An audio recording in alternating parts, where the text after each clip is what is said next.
iyi ni Gisenyi komisiyoneri nibo ba mbere babagezaho ibibanza amazu mu karere ka Rubavu. Uyu mutungo uri inyuma yacu turi kugurisha miliyoni zigera kuri 40 kandi hashobora kuboneka ibahagurisha hafite ubuso 533. Ni ubuso bugari cyane ku buryo ushobora gucumbikira imiryango irenze umwe bigakunda kuri gahunda ya leta. Reka tubereke ubuso bwose bugize ikibanza.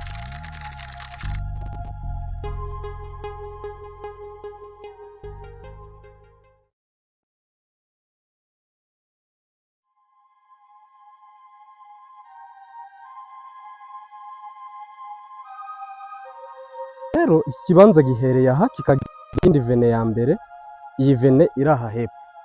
Ubuso twabubabwiye, aha hantu hari kuri make ugereranyije n'ibibanza uko bingana.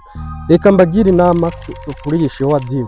Mushobora kuba muri abasore batatu mushaka gutura mu mujyi mufite miliyoni buri wese 20, mwaza mukagura ahantu mukahagaba kuko biremewe. Ubuso 250 burenga bushobora kubakwamo inzu, ibyumba 4 na salo ndetse n'ibikoni n'inzu y'umukozi hanze, hagasaguka umwanya wa parikingi y'imodoka ebyiri ku buso 250. Ibi ni ibisanzwe dukora, ni ibintu bisanzwe ku buryo ushobora kuza aha